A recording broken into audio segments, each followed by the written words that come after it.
A Igreja de Deus Pentecostal no Brasil leva até você uma palavra de fé e de esperança.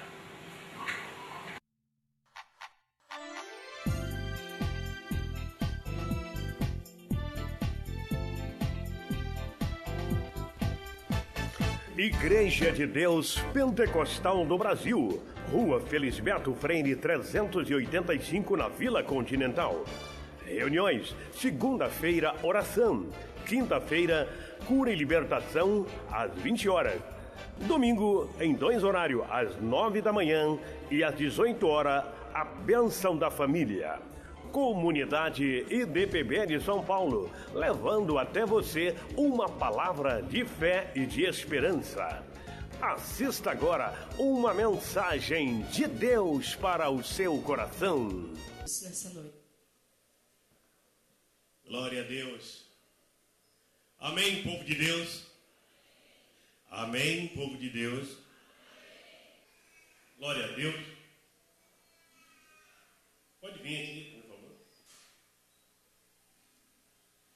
Aqui é o pastor Mauro Marola, nosso amigo, companheiro de ministério, e a sua esposa Eliana, a mulher de 6 milhões de dólares, que o acompanha, e tem ministrado, tem trazido uma palavra do coração de Deus.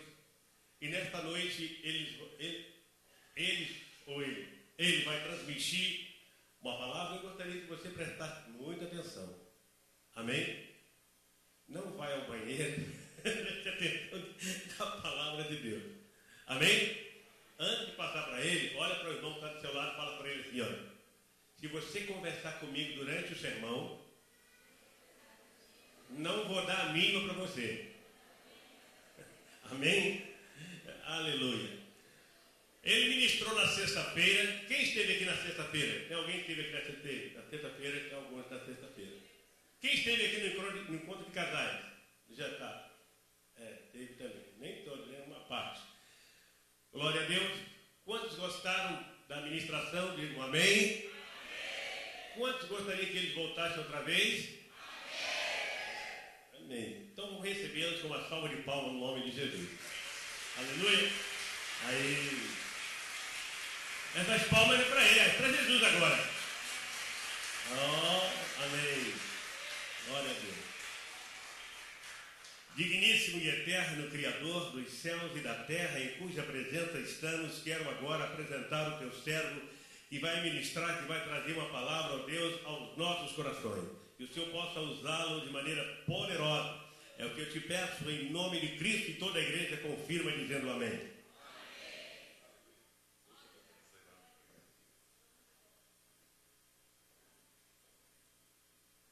Amém, amados. Podem se assentar? Aleluia. Novamente quero dizer que é uma alegria muito grande poder estar aqui. Essa igreja que é tão conhecida pela IDPB no Brasil, como uma igreja tão participativa dentro dos planos da IDPB, do que Deus tem trazido como visão para o ministério. E vocês são conhecidos pelo amor, né? Reflexo desse pastor, cheio de amor, né? Que é o pastor Paulo. E nós estamos passando realmente um final de semana muito gostoso, muito abençoado. Hoje, à tarde, inclusive, pude ver minha mãe, ela mora ali na Lapa, e fazia vários meses que eu não a via. E pudemos passar um tempinho juntos na hora do almoço. Realmente foi muito gostoso. E esse sentimento de estar em casa, né? Faz muitos anos que eu já saí de São Paulo, mas o coração continua batendo aqui, né? Bem apegado a essa cidade tão gostosa. Eu queria terminar um pouco, dar um fechamento naquilo que nós estávamos falando esses dias. Aproveitando que hoje é um dia especial, né? O Dia dos Pais. E trazendo uma palavra mais para os homens. Embora eu tenha certeza que vai servir para todos nós. Mas eu queria falar com você, meu irmão, que é pai, que também ainda não é pai, que nem casado é ainda, tem sonhos de casar. Eu queria falar com você sobre a necessidade do nosso mundo hoje, de termos homens abençoados, para que as famílias sejam. E o salmista nos diz assim, todos acharam? Amém? Salmo 128, é um salmo bem curtinho, nós vamos ler até o versículo 4. Feliz aquele que teme a Deus, o Senhor, e vive de acordo com a sua vontade. Se você for assim, ganhará o suficiente para viver, será feliz e tudo dará certo para você. Em casa, a sua mulher será como uma parreira que dá muita uva, e em volta da mesa, os seus filhos serão como oliveiras novas. Quem teme ao Senhor, certamente será abençoado assim. Amém? Vamos orar. Pai, nós te louvamos pela tua palavra, te louvamos porque ela é poderosa, Pai, para ir no mais íntimo do nosso coração e discernir as intenções, Pai, do nosso ser, no mais profundo da nossa existência. Obrigado porque podemos ter no Senhor o exemplo, a direção, porque o Senhor criou caminhos lá na eternidade para que nós seguíssemos. Esses caminhos nos levassem a uma vida abençoada, Pai. Pedimos que o Teu Espírito Santo nos revele nessa noite aquilo que está no Teu coração. Onde as minhas palavras não podem ir, que o Teu Espírito Santo possa ir lá no mais profundo, Senhor. Por isso, Pai, nós pedimos, aumenta a presença do Teu Espírito Santo entre nós. E faz algo poderoso nessa noite, em cada família que está aqui. Em nome de Jesus, Senhor. Aleluia. Amém. Muito bem, amados. Você já ouviu a historinha da família A e da família B? Alguém já ouviu a historinha da família A e da família B? Não? Eu vou contar para vocês. Quero que você entenda o que está acontecendo no mundo hoje, né? A família A é mais ou menos assim. Tem um pai, ele não está muito aí com as coisas da vida, ele gosta de ficar vendo televisão até tarde, ele está curtindo, ele acha que ele trabalhou muito, então ele fica até tarde vendo TV, aí ele acorda de manhã, normalmente ele está atrasado, né? Ele está sempre apressado, aí ele vai no guarda-roupa já meio irritado, vai pegar uma camisa, está sem botão, aí ele já fica nervoso, ô mulher, essa camisa aqui sem botão de novo, você fica fazendo aqui o dia inteiro, tá louco, não tem que botão essa camisa de novo, assim não dá. Aí lá vem a mulher nervosa com ele também, ô, você também é um grosso, um cavalo, vai pra fábrica logo, sai daqui que eu não aguento ficar com você aqui dentro de casa, vai. Aí chega o Marquinho, mãe, cadê meu livro de ciências? Eu sei do seu livro de ciências, seu moleque relaxado, você não presta atenção nas suas coisas, vou dar um cascudo na sua orelha a próxima vez que você perder esse livro. Eu acho que eu vi lá no quarto da sua irmã. Aí vai o Marquinho no quarto da Martinha. A Martinha está trocando de roupa. Sai daí, menino atrevido. Como é que você entra no meu quarto sem bater? Ah, cadê meu livro de ciências? Eu sabia do seu livro de ciências, seu relaxado. Acho que está lá na sala, nas coisas do pai. Lá vai o Marquinho na sala, joga as coisas do pai que estão em cima da mesa no chão. Aí vem a Maria, que trabalha na casa, com um copo de suco para a Martinha. A Martinha toma um suco. Credo, Maria, que suco amargo, tá louco. Põe um pouquinho de açúcar aqui para mim. A Maria vai para a cozinha, encontra o gatinho. Dá um chute no gatinho. Gruda na parede. Toca o telefone. Alô, quem é? Meu pai? Pai! Ah, já foi embora. Tá bom, tchau. A gripe ainda mais cansado ainda. Essa é a família A. Ah, misericórdia. Aí tem a família B. A família B é mais ou menos assim. Tem um pai que ele vem aos encontros de casais, é discípulo do pastor Paulo, está ali sempre lutando com ele nas obras do Senhor. Ele cuida bem dos seus filhos e toda noite antes de dormir ele tira um tempo para lá ouvir o coraçãozinho dos seus filhos. E aí, como é que foi o dia? Como é que estão os sonhos de vocês? Onde é que está tendo problema na escola? Está com uma dificuldade? E ele tem um tempo e conversa e falam dos sonhos que Deus tem para a vida deles, leem a Bíblia junto, oram. Aí esse pai vai dormir cedo, acorda um pouco mais cedo para poder planejar o seu dia. Ele pensa no que ele tem que fazer, ele ora, pede direção de Deus. Um dia ele estava indo no guarda-roupa, pegou uma camisa para ir trabalhar, estava sem botão. Aí ele falou, ih, amorzinho, perdi mais um botão lá na fábrica, de novo, você me perdoa? Você pode costurar um botão para mim? Ela fala, não amor, vai lá no quartinho lá fora que tem camisa passada de ontem, depois eu costuro para você, você não se atrasa. Aí ele vai no quartinho lá atrás pegar a camisa, quando ele acende a luz está queimada. Aí ele aproveita, já troca a luz, quando ele vai jogar no lixo, o lixo está cheio, ele recolhe o lixo, leva lá para fora. Aí ele volta, guarda as coisas que a esposa passou no armário para ela, para dar uma mão naquele dia. Vocês estão rindo, né? Fala, revela, Jeová. E aí, o Marquinhos chega. Mãe, cadê meu livro de ciências? A mãe fala, filho, mamãe não tem liberdade de te responder isso. Puxa, é mesmo, né, mãe? Você já tem me ensinado, a responsabilidade das minhas coisas é minha. Ah, só dessa vez, mãe? Não, filho. Onde que você deixou o seu livro de ciências? Acho que foi no quarto da Martinha. Vai lá ver. Mas lembra, a responsabilidade pelas suas coisas é sua. Você louva a Deus quando você é organizado. É mesmo, né, mãe? É. Aí ele vai lá no quarto, bate na porta. Martinha, posso entrar? Peraí, troca de roupa, pode? Você viu meu livro de ciências? Marquinho, olha o que a mamãe tem ensinado a gente sobre sermos responsáveis pelas nossas coisas. Isso mostra o nosso caráter. Isso mostra como nós somos responsáveis diante de Deus. Eu acho que eu vi lá na sala. Cuidado, hein? Tá bom. Vai ele na sala com todo cuidado, tira as coisas do pai de cima da mesa. Aí vem a Maria com um copo de suco para a Martinha toma, nossa Maria, que suco amargo. Eu acho que não é bom de comprar esse tipo de fruta nessa época do ano. Põe um pouquinho de adoçante para mim ali. Aí a Maria vai, enquanto o gatinho faz um carinho nele, põe um pires de leite pro gatinho. Aí toca o telefone, o Marquinho atende. Ô, irmão Carlos, bom dia. Meu pai, pera um pouquinho só. Põe o telefone no gancho, corre lá atrás. Pai, irmão Carlos no telefone. Aí o pai vai lá, atende. Essa é a família A. A família B. É tão bom que fosse A, né? É a família B. Pergunto para você. Onde é mais gostoso morar? Na família A ou na família B? Na família B. Vocês estão ligados, hein? Povo inteligente, hein, pastor Paulo? Vou fazer outra pergunta para vocês. A sua família parece mais com A ou com a B? Ai, ai, ai. E agora apertou, né? O estreito. É a C, né? É, por que é a C? Às vezes, a gente está perto da A. Às vezes, a gente parece com a B, não é verdade? O ideal é que a gente cada dia mais pareça com a família B.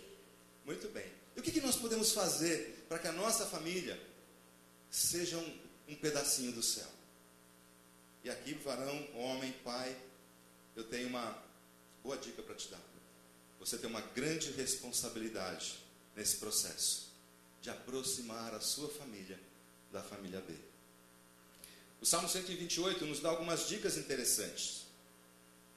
Porque ele fala aqui que abençoado, feliz é o homem que teme a Deus. Ele é abençoado. O que vem à sua cabeça quando você pensa num homem abençoado? Que ideias, que palavras vêm ao seu coração? O que é uma pessoa abençoada? O que vocês acham? Pode falar. Eu gosto de um culto bem interativo assim. O que é uma pessoa abençoada? Pensar num homem abençoado nos dias de hoje. O que é um homem abençoado para você? Tem uma boa família, tem saúde. O que mais é um homem abençoado? Que busca a Deus, tem provisão. O que mais? Tem planejamento. O que mais? Alguém discorda dessas palavras que foram ditas aqui? Alguém acha que não é isso um homem abençoado? Ou é consenso? A gente pode dizer que um homem abençoado é um homem que tem uma boa família, tem provisão, tem planejamento, tem sustento. É isso mesmo? Vamos ver o que o Salmo 128 diz no versículo 2 para a gente? Algumas pistas para a gente entender um homem abençoado. Olha só. Ganhará o suficiente para viver. Será feliz e tudo dará certo. Olha que coisa legal. Aí eu pergunto para você, um homem que ganha o suficiente para viver. Quero contar para vocês o que significa isso. Porque essa é uma das áreas de maior fragilidade no nosso tempo. Depois que se instalou no mundo esse sistema capitalista que vem lá de 200 anos para trás com a Revolução Industrial, um novo jeito de viver a vida está implantado e a busca incessante por um ganho, por um lucro, motivando todas as decisões, derrubando vários valores. E a sociedade que nós estamos vivendo aqui no Brasil, especialmente nos praticamente 20 últimos anos, tem trazido para a gente um modo de viver que tenta se aproximar dos países do primeiro mundo. Eu não sei se você sabe, mas um cidadão americano médio, homem ou mulher, um cidadão comum, ao longo da sua vida de trabalho produtiva, enquanto ele trabalha, durante a sua vida de trabalho, seus 30, 40 anos de trabalho, em média, ele acumula $1 milhão em receitas que ele vai acumulando de trabalho, salários e tudo mais. A média, $1 milhão ao longo da sua vida. Isso é uma pesquisa feita pelo curso Crown, lá da Universidade da Família de Finanças. E você sabe que esse mesmo cidadão americano, quanto ele gasta com juros ao longo da sua vida média? Ele acumula $1 milhão. Quanto que ele gasta com juros? Alguém tem alguma ideia? 60%. $600 mil vão embora com juros. E o que é juros?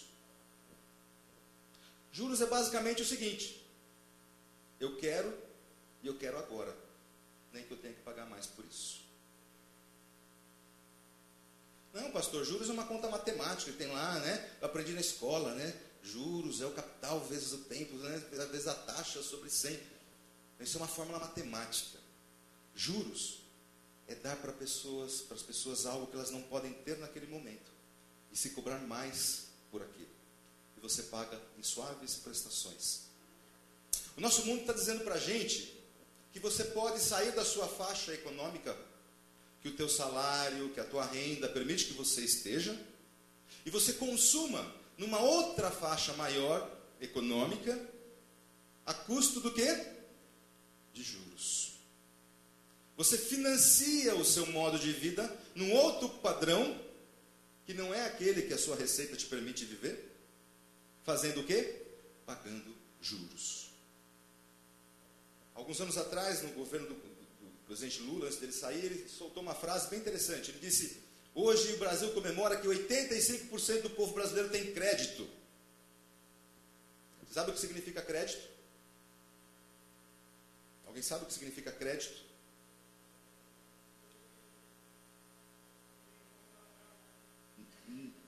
Pode comprar a prestações. Você fica endividado. Crédito é dívida. Sinônimo disso. Porque quem não tem dívida, paga à vista. Provérbios 22:7 diz assim para a gente: assim como o rico domina sobre o pobre, quem toma dinheiro emprestado se torna... Alguém sabe? Se torna escravo de quem empresta. E aqui eu quero trazer para vocês um olhar para a nossa vida um pouco diferente do que a gente está recebendo no dia a dia. Que estão dizendo para a gente que essa é a vida. Eu me lembrei agora de um comercial de televisão, de um refrigerante. Passou aqui em São Paulo, eu não morava aqui há muitos anos atrás, 5 e poucos anos atrás. Talvez você se lembre dele. Era um comercial assim, chegava uma moça, uma senhora, em idade, bem vestida, né, aquele traje de uma executiva, um talher, bem bonitinho assim. Ela entra num apartamento de alto padrão, com uma chave de um carro importado na mão. Ela vai até o quarto do filho, aquele apartamento bem decorado. Entra no quarto do filho, ele está no computador, vendo um livro de ciências aberto. Ela pergunta: oi filho, tudo bem? Aí ele fala: tudo bem, mãe. Como é que foi teu dia? Ah, foi bom.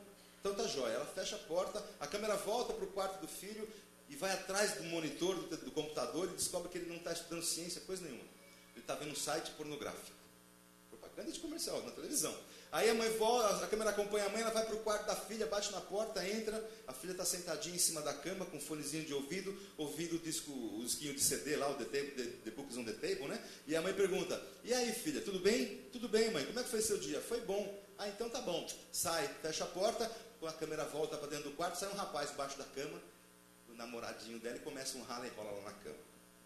A mãe vai para a sala, uma poltrona enorme, bem confortável, se deita lá, joga a chave do carro, pega o controle, liga aquela televisão enorme e abre uma latinha de refrigerante. Tss. E aí vem a frase final: essa é a vida. Tome, tá. O que faltou nessa figura toda aí? Nesse cenário todo faltou uma personagem. Quem que não aparece? O pai. Estão dizendo para a gente que a vida é uma família onde o homem não faz mais falta nenhuma. Estão dizendo para a gente que essa é a vida onde as pessoas fingem que se importam umas com as outras e o relacionamento está baseado na mentira. E essa é a vida que querem que a gente engula. Vocês acham que esses comerciais são feitos por acaso? Sempre há uma intenção. E a intenção é fazer você comprar o produto e adotar um padrão de vida que faça eles venderem mais para você. E aí você vai para comprar uma televisão. Vou comprar. Eu vejo a televisão na casa enorme do pastor. Aí, se o pastor tem, eu tenho que ter também. Imagina, vão chegar na minha casa lá, não vão ver aquela televisão, preciso comprar uma televisão. Pronto, já me lasquei todo. A motivação do meu coração é ter o que o outro tem. O apóstolo Paulo fala lá em Filipenses: aprendi a viver contente em qualquer circunstância, seja na fartura ou na necessidade, eu louvo ao Senhor. Quando você está contente com o seu padrão socioeconômico, não significa que você não possa desejar mudá-lo, mas quando você aceita que naquela realidade você pode viver aquela realidade, o teu coração se acalma. Eu não preciso mais comprar uma televisão para competir com a do pastor Paulo. Eu posso me satisfazer porque a minha faixa financeira permite que eu compre uma televisãozinha menor de 20 polegadas, mas ela atende a minha necessidade, e o meu coração vai ser grato àquilo.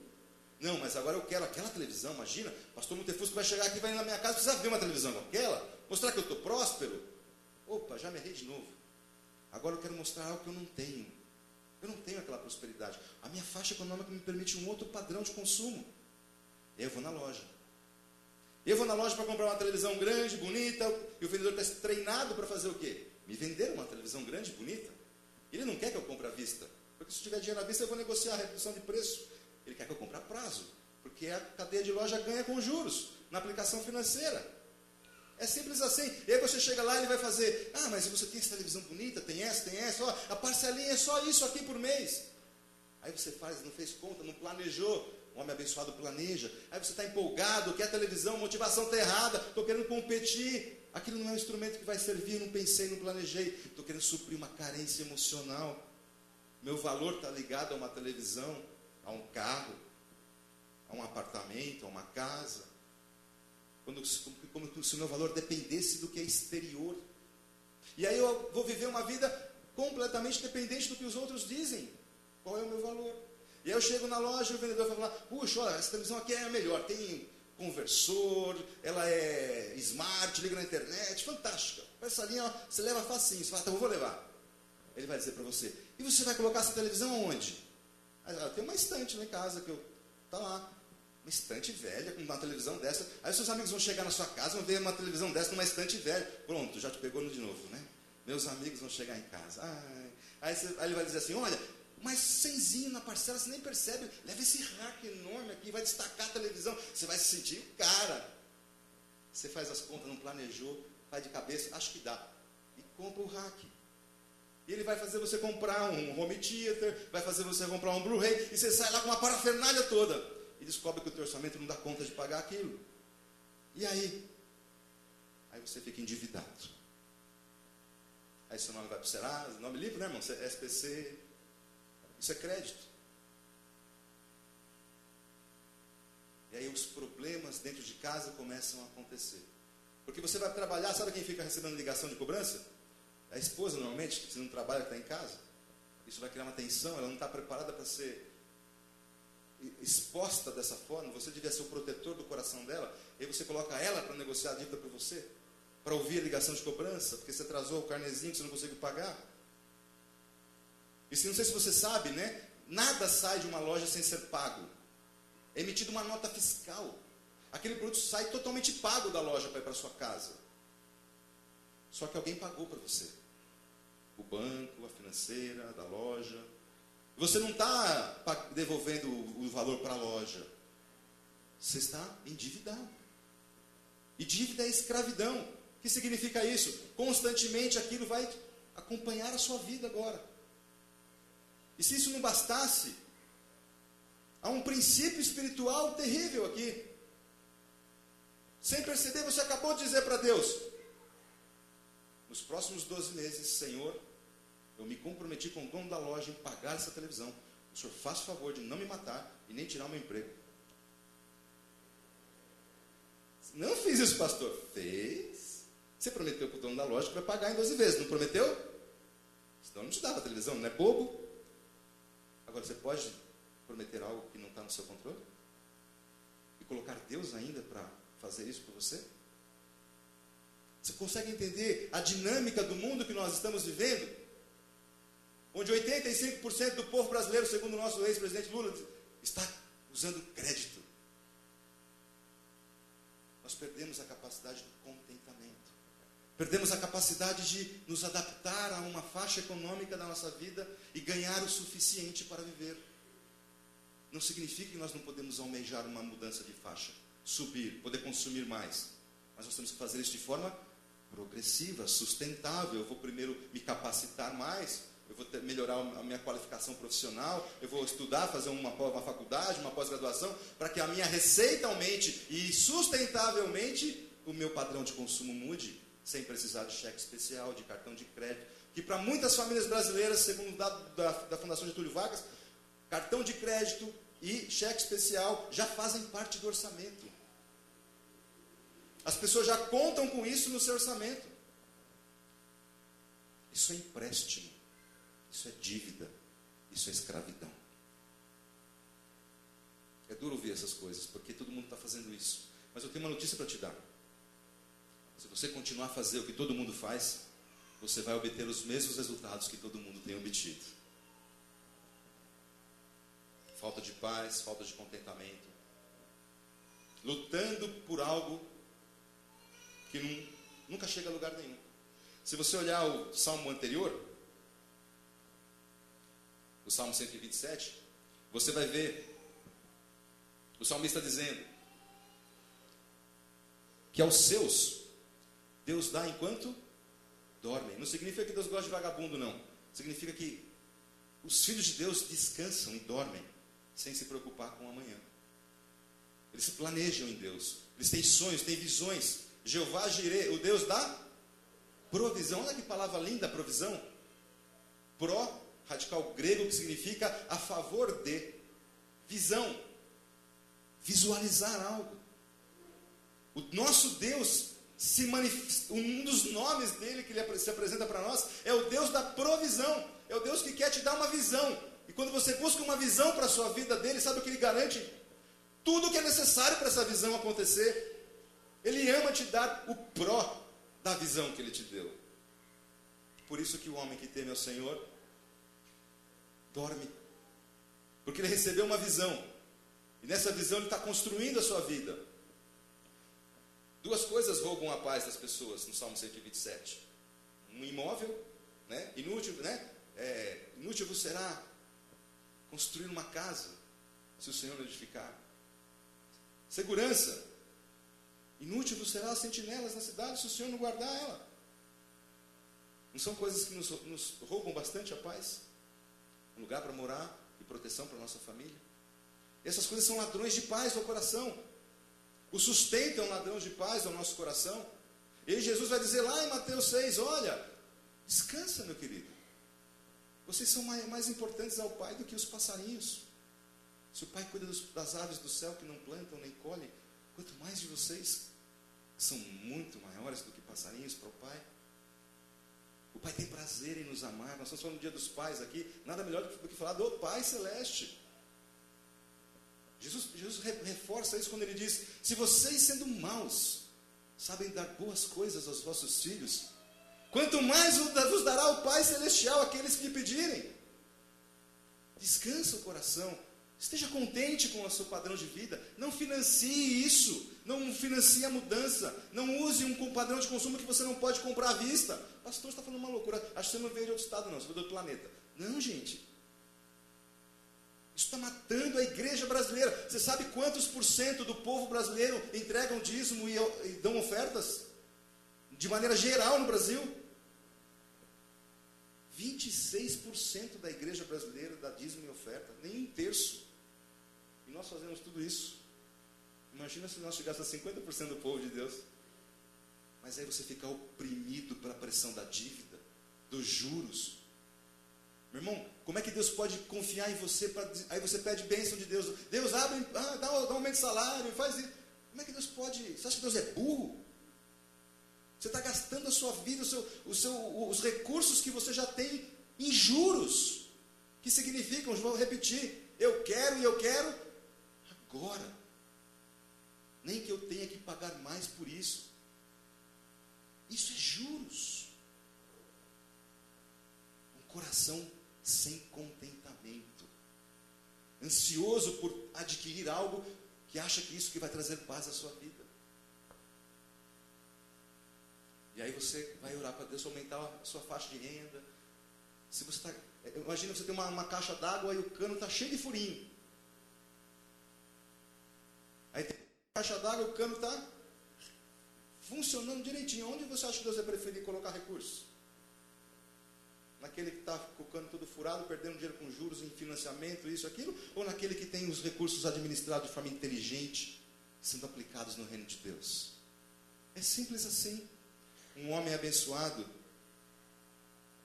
é aquele que tem o suficiente para viver. Sabe o que acontece com um homem abençoado, com um homem prudente, com um homem que planeja? Nós, povo brasileiro, né, latino-americano de maneira geral, temos dificuldade com o ensinamento. Às vezes estou dando palestra para homens, um grupo grande de homens, e eu faço essa pergunta: quem aqui antes de se casar teve um pai que sentou com você, seja ao longo da vida, seja pelo menos uma semana antes de casar, e te disse o que era, deu um treinamento para você do que era ser um homem, o que é ser um marido, o que é ser pai, como que administra uma casa, o que é ter um orçamento? E quando tem uma pessoa, levanta a mão.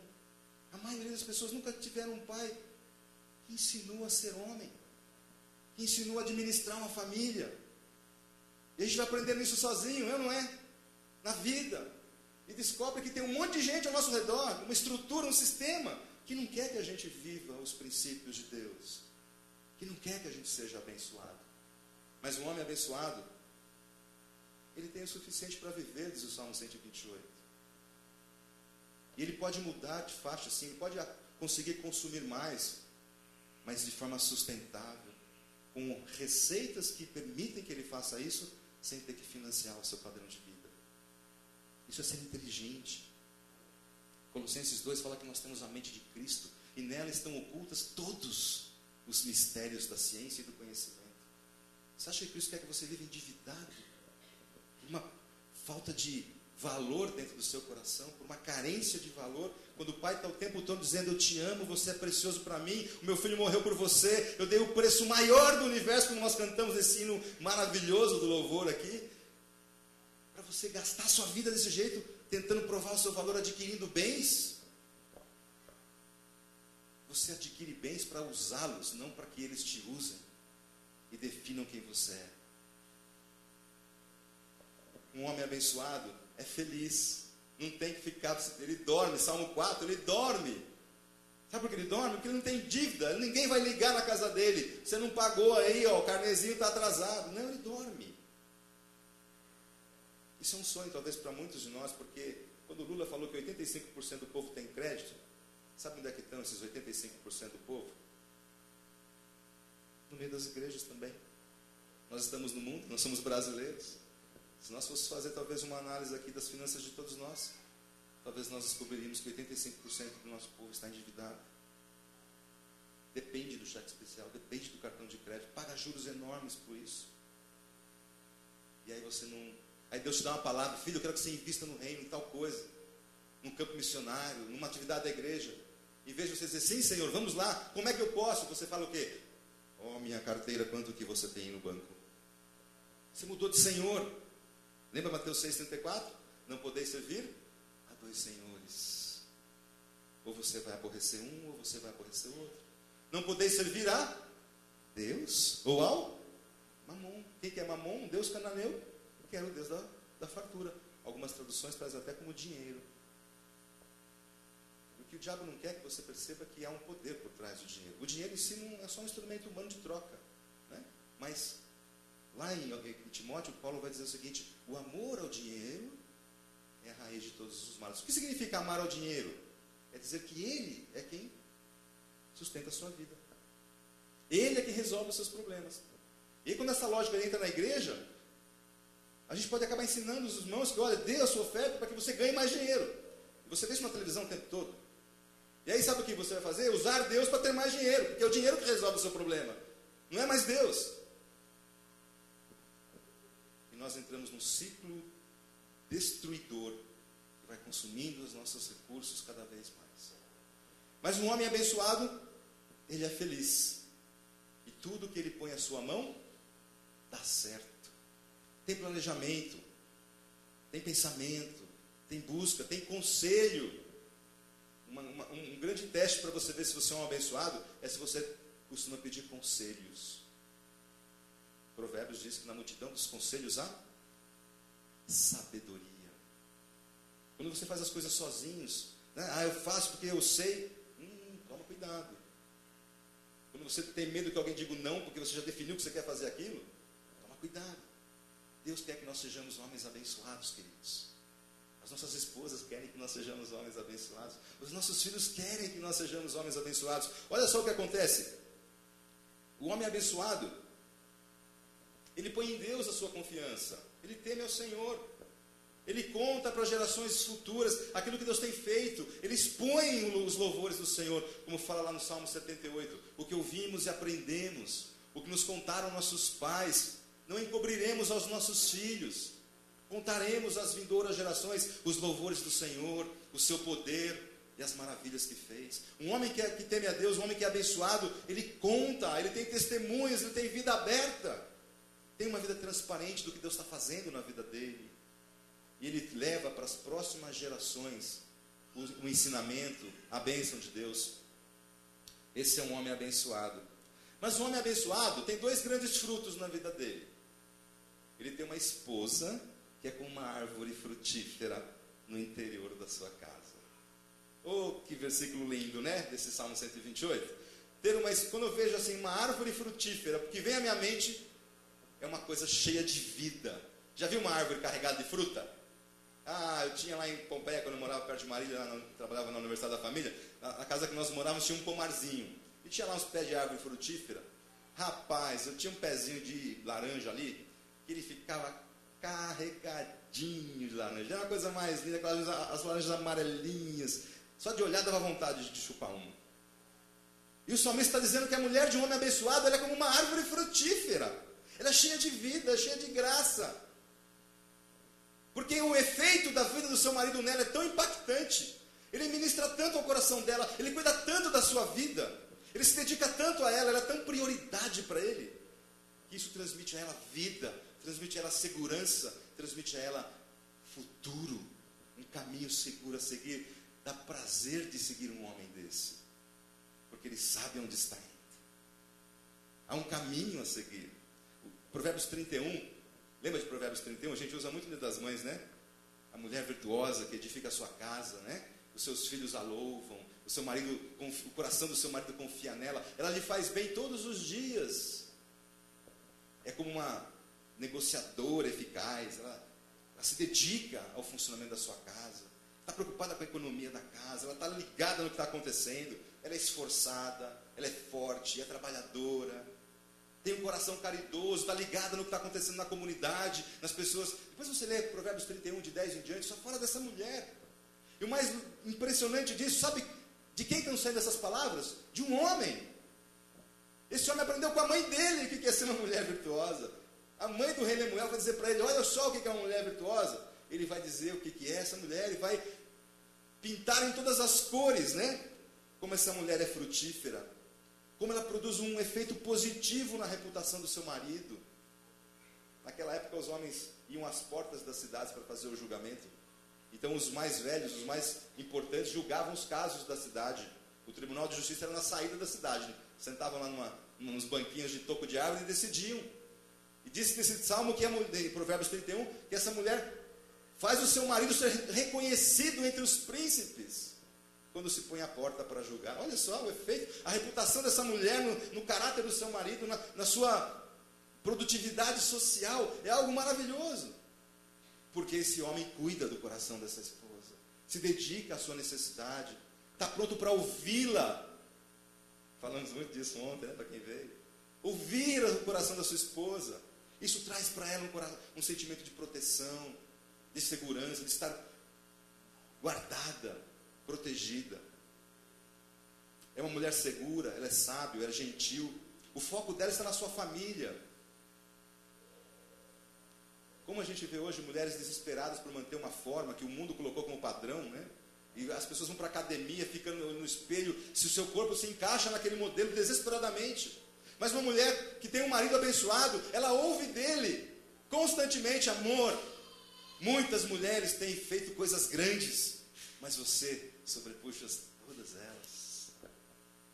Quantas vezes você disse isso para sua esposa essa semana?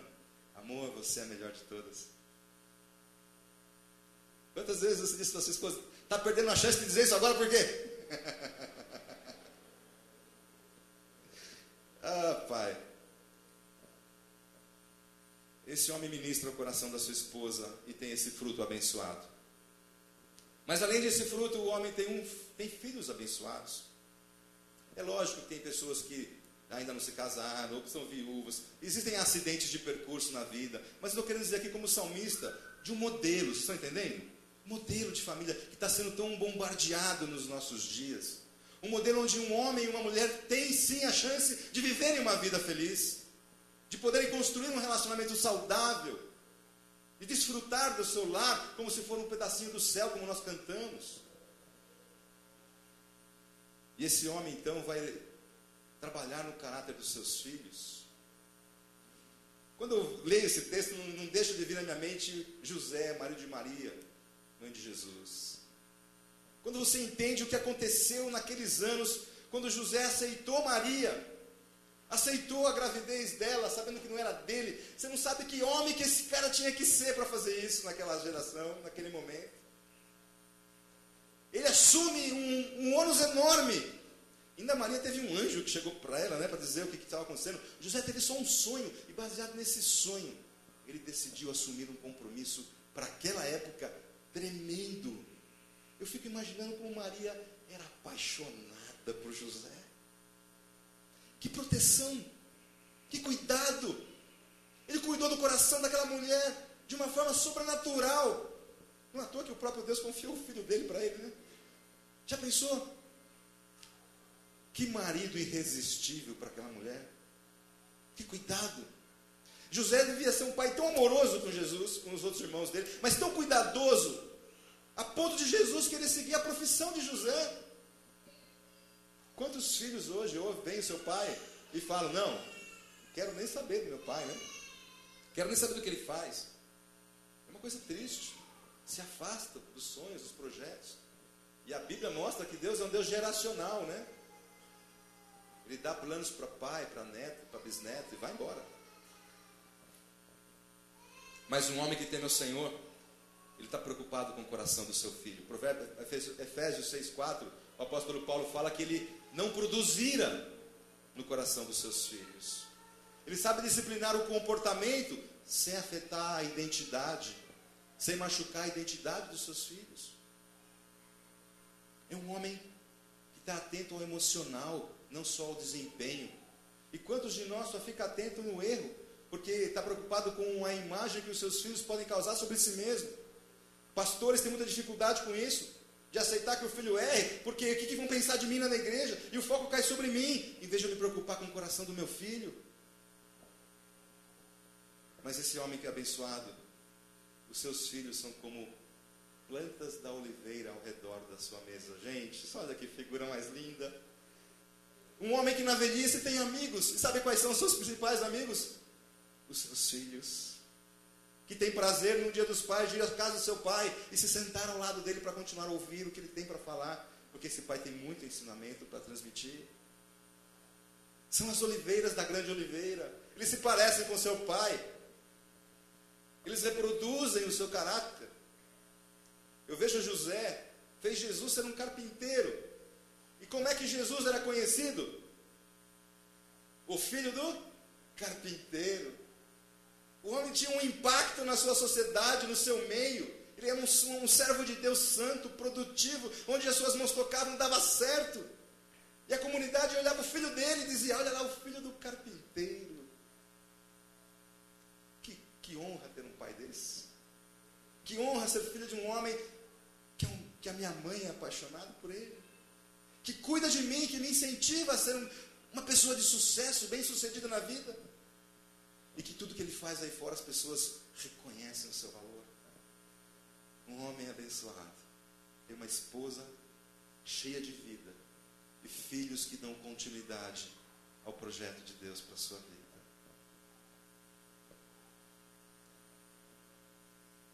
Sabe, amados, mais do que nunca, a nossa sociedade está precisando de homens abençoados.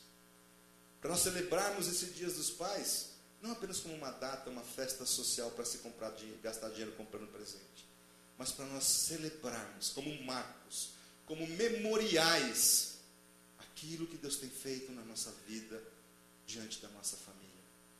Nós somos chamados para construir a nossa família, amados. A família não é simplesmente resultado do acaso. A família é um projeto. O que você projetou para a sua família quando você se casou? Quantas vezes você checa se o que você sonhou, se você sonhou, está se cumprindo?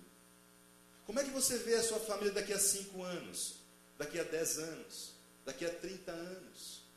Você tem acompanhado isso? Você tem sonhado com isso? Você tem feito isso acontecer debaixo da direção de Jesus na sua vida? Ou simplesmente está vivendo a vida e vamos ver o que dá certo? É muito sério. Porque de tudo que Deus pode cobrar de nós naquele dia, lá na eternidade, a principal coisa que Ele vai olhar para mim, não é quantas pessoas eu levei para Jesus, se converteram na igreja que eu pastoreio. A primeira pergunta que Jesus vai dizer para mim é: onde é que está a tua esposa e os teus filhos que eu confiei a você? O que você fez do projeto que eu pensei para você lá na eternidade, ao longo das gerações? Não tem como nós fugirmos dessa responsabilidade. O mundo quer que a gente fuja. O mundo está criando um modelo que tira o pai, como aquela propaganda do refrigerante, e diz: ele não é mais importante. Mas eu quero dizer para você, você é muito importante.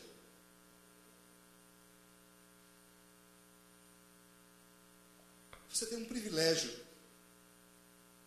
de representar o Deus Pai na sua casa, de fazer com que a sua esposa e os seus filhos olhem para você e queiram se aproximar do Deus vivo, e queiram chegar perto de Deus. Porque se é muito bom estar perto do Pai aqui na terra, como vai ser bom estar perto do Pai celeste? E sabe o que o diabo quer fazer na sua vida? Dizer que você não presta, que você não serve para nada. Eu tenho visto muitos homens desesperados, acompanhando muitos casamentos, onde as pessoas vão e falam: pastor, eu não consigo. Estou emocionado porque ontem eu lembrei, aconteceu isso. Um irmão daqui, uma pessoa daqui, e disse: eu não consigo. E a gente tem de olhar para esse homem como um pedaço de carvão e dizer: é mesmo, você é a escória da sociedade, você não presta para nada. E às vezes nós fazemos isso com os nossos filhos, com a nossa esposa, com os nossos sonhos. Alguém fez uma pergunta uma vez: você sabe qual é o lugar mais rico da terra? Sabe qual é o lugar mais rico da terra? A pastora Nazaré está respondendo aqui baixinho: o cemitério. O que tem de sonhos que Deus colocou no coração de homens enterrados ali, que nunca aconteceram, porque o inferno foi lá e sufocou e destruiu. Mas eu quero dizer para você nessa noite que Jesus veio, e veio para nos dar vida, e vida em abundância. E para isso Ele ressuscitou, como nós cantamos aqui nessa noite, para pegar você como um pedaço de carvão, e dando essa pressão que você está vivendo, essa temperatura de desespero na sua vida, transformar você num diamante poderoso e precioso, para você levar a sua família até as alturas do Senhor.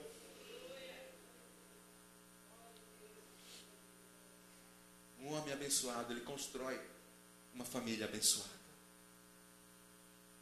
Jesus falou isso de forma tão maravilhosa, lá em Mateus capítulo 7, versículos 24 a 25.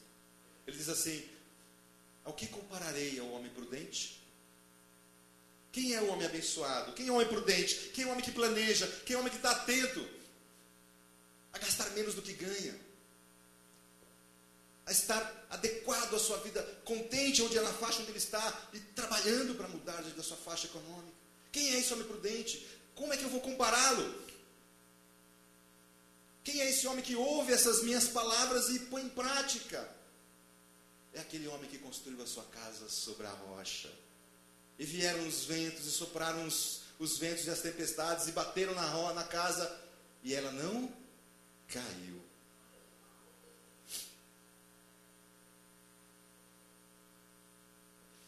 Um dos textos da Bíblia que mais me tocam, e eu sempre que eu falo nele eu choro, já estou chorando, vai ser difícil não chorar.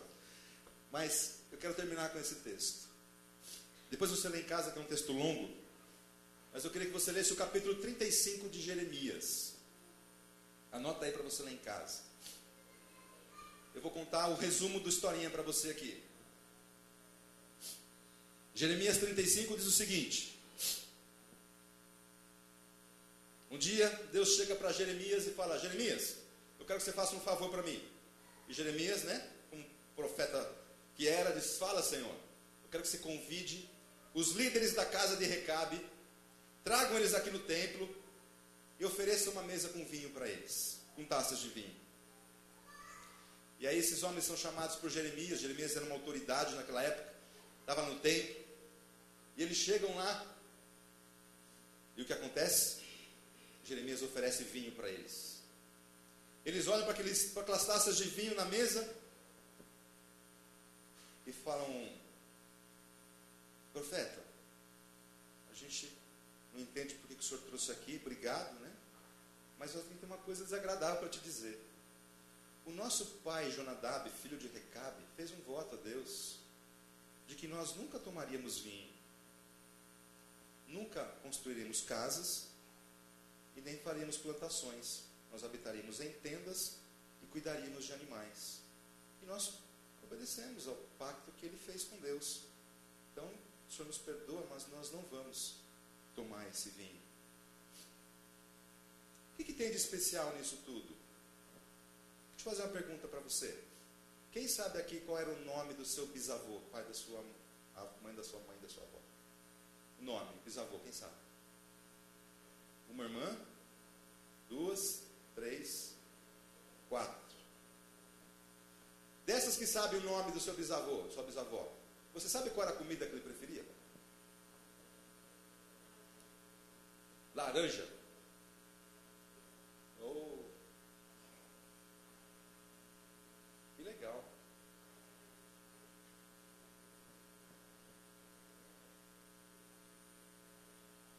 Olha só. E comia. E qual que era o sonho dele quando ele era jovem? A senhora sabe? O que ele queria? O que ele prometeu que ele ia fazer da vida dele?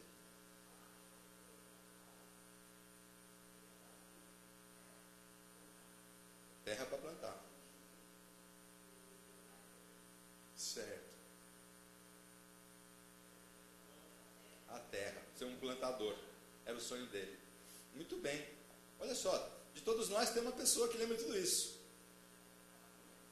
E o bisavô tem quantos anos para trás? Há quanto tempo isso? 80 anos? Amém.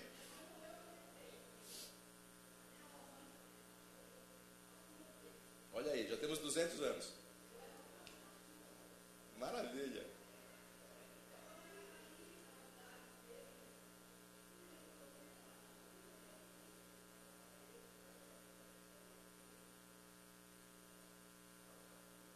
Vamos colocar 200 anos, ele estava vivo e tendo esse sonho, certo? Uma pessoa entre nós, isso é raro, nunca aconteceu, primeira vez. Mas olha só, e se eu perguntasse do pai do seu bisavô, você sabe quais eram os sonhos dele? Do seu bisavô, sabe o nome dele?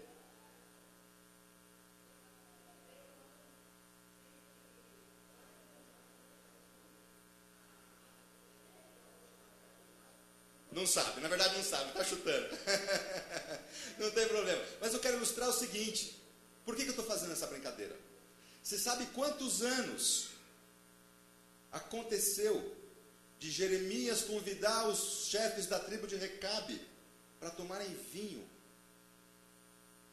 E a promessa que Jonadab tinha feito com o pai dele, para que eles não tomassem vinho? E não é uma pessoa, é uma tribo inteira que continua obedecendo um projeto que um homem fez com Deus lá atrás. Você sabe quantos anos haviam se passado? 400 anos. Você consegue entender o que eu estou querendo dizer para você? Uma pessoa entre nós se lembra vagamente de algumas coisas do seu bisavô. Há 100 anos, 150 anos atrás. A maioria de nós não sabe nem o nome do nosso bisavô. Você entende do que nós somos roubados? Você entende dos sonhos de Deus que foram sendo mutilados ao longo de gerações? E Deus chega para o profeta Jeremias e fala assim: Jeremias, se o meu povo entendesse como eu gostaria que eles obedecessem os meus mandamentos. vir aqui ao culto todo domingo e ouvir palavras bonitas que te desafiam e, sabe, te mexem a tomar iniciativas. É muito bom, mas não é o suficiente. Diz que tinham 3 sapinhos na lagoa. E os 3 disseram: vamos nadar? Vamos. E ninguém mergulhou, foram tudo embora. Entre você decidir fazer algo e você fazer, tem uma grande diferença. Mas quando você se compromete, como Jesus falou, em ouvir essas minhas palavras, em colocá-las em prática na sua vida, você será como um homem prudente que construiu a sua casa sobre a rocha. E a casa aqui não é a casa de tijolos, é o oikos, é a casa da família. São os filhos, os netos, os bisnetos. E sabe o que acontece nessa história de Jeremias? Deus fala para ele: eu gostaria muito que o meu povo Israel vivenciasse essa experiência, Jeremias, que a tribo de Recabe tem vivenciado. E agora você vai dizer uma coisa para a tribo de Recabe. Diga assim para eles: que por causa da obediência deles, não faltará homem na casa de Recabe que esteja diante de mim para sempre. O próprio Deus está dizendo: eu cuido dessa casa pela obediência desses homens. Eu quero dizer para você, Deus quer cuidar da sua casa. Deus quer fazer você dormir à noite, não ter que trabalhar de sol a sol, como diz o Salmo 127, mas dormir e descansar, porque você é cuidado pelo próprio Deus. Porque você pautou a sua vida nos princípios da palavra de Deus. Venha para a igreja para entender os princípios e aplicá-los na sua vida. Seja um pai que gasta menos do que ganha, que planeja, que é feliz, que tudo que toca dá certo porque tem planejamento, tem aconselhamento, tem busca de direção de Deus. Seja um homem que investe no emocional da sua esposa, no espiritual da sua esposa. Não espere que ela venha pedir para você fazer o culto doméstico, orar com seus filhos. Seja você a tomar essa iniciativa, a ser o pastor na sua casa, a cuidar do coração da sua esposa e dos seus filhos, a ser um sacerdote diante de Deus ali para eles. Seja um homem que olha para os seus filhos e vê o potencial que eles têm e lança eles em direção à vida para cumprir os sonhos que Deus tem para a vida deles. Seja um homem que reconhece o potencial deles, que coloca as coisas que eles fazem certo e não apenas o que eles fazem de errado. Que se compromete em estar ao lado deles quando as consequências das escolhas forem ruins. Que ama o seu filho, que ama a sua esposa e que se compromete a apresentar essa casa como uma dádiva a Deus. Porque é bom ter uma casa abençoada, não é bom ser família B? Só que Deus quer mais do que isso. Deus quer que você tenha uma casa abençoada, mas Ele quer que a sua casa seja uma casa abençoadora. Gênesis 12:3, Deus fala para Abraão: os que te amaldiçoarem, eu amaldiçoarei. Os que te abençoarem, eu abençoarei. E em ti serão benditas todas as famílias da terra. Olha para a sua pessoa que está do seu lado aí e fala: a sua família é um canal de bênção nessa terra.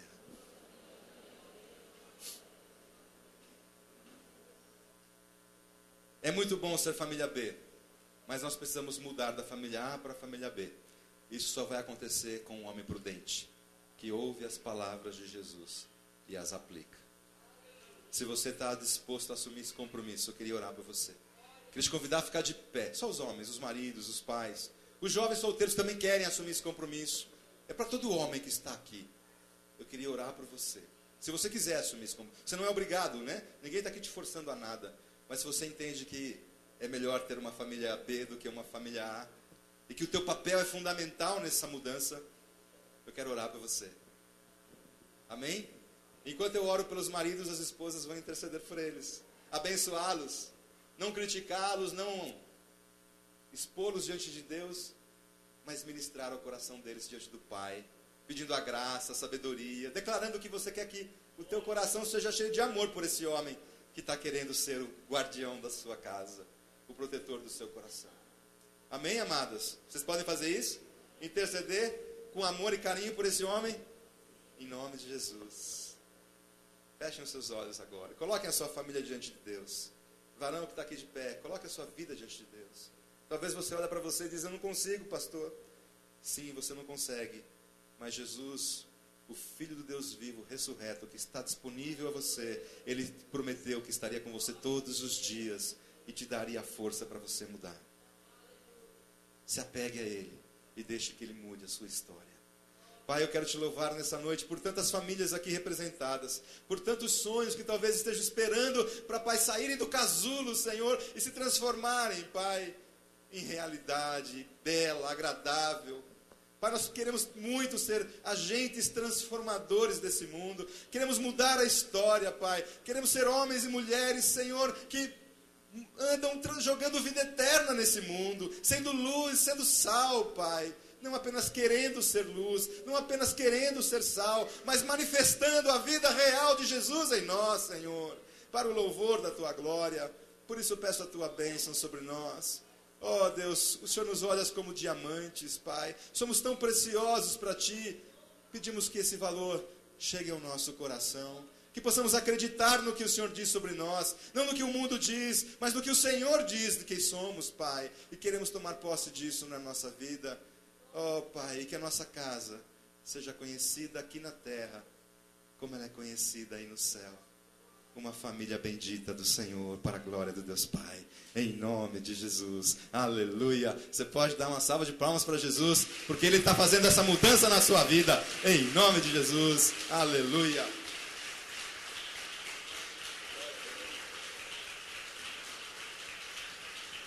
Glória a Deus. Aleluia.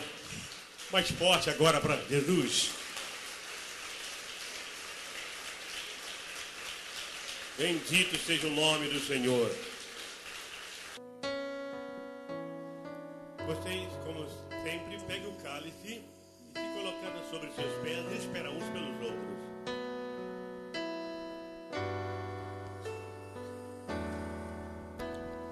Bendito seja o Cordeiro